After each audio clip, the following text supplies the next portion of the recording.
Ye mote yako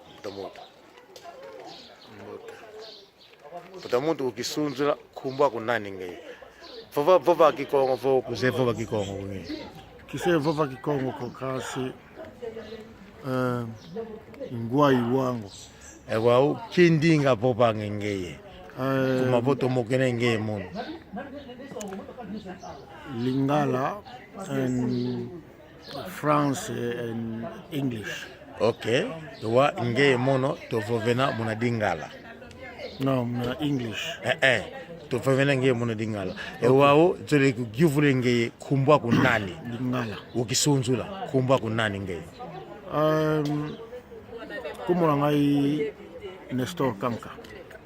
Wao utukamba kumaki kuvova kikongo ko evonge seye mama kongo eni nanga kumaki kuvova kikongo ko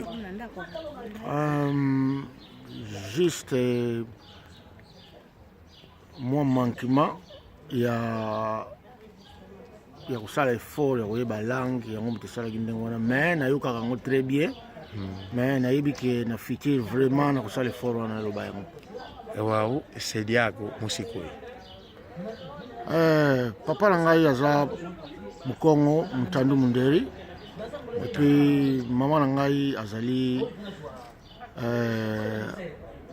angolaise. Ok. Vo a givuili ngeye kada diako musiko kiti sole ngeye ndenge tolobaka 50-50 donc 50% congolais, 50% angolais. Donc ukonda kwako chi ngeye nakondaka chi te mais naza pena ndenge wana naza ndambu mais naza angolais et puis congolais. Ok. Ewa vo asili nzimbu kuna meso mako po ezazi nzimbu zikutomese ngeye eli babe nzimbu asidi muntu wala bo ekanda sole ngeye ekanda kote ngeye asidi millions kikande sole ngeye okota wana yokoma diwele moko ya makasi wana nene koponaka ya kopona mais makile eza ndenge wana donc 50 congolais 50 angolais donc nakopona ekolo te vraimen nakozalaka wana.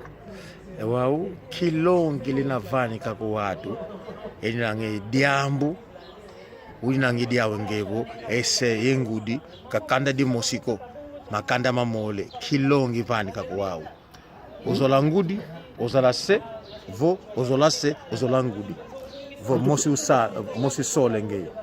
En tout cas leso mo na opesa kaka ke okozala kaka ndenge wana nakopona mama te nakopona papa te mais nakozala mpona bango nyonso mpo bango mobale bango babotaki nga donc effort moko kaka nde faut tosala il faut toyeba ke langue eza très très très important faut toyekola yango toyeba yango parce que yango wana nde faut tozalaka mpo torepresentaka bamboka na biso.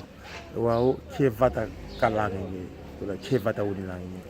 Oui, pour le moment nga navanda na Angleterre na Londres naza na France na minute oyo mpona mort ya grande sœur akufaki awa na Rouen yango wana tozali awa pour le moment. Ok. Dimatondo otomasala. Merci beaucoup. Ciao ciao.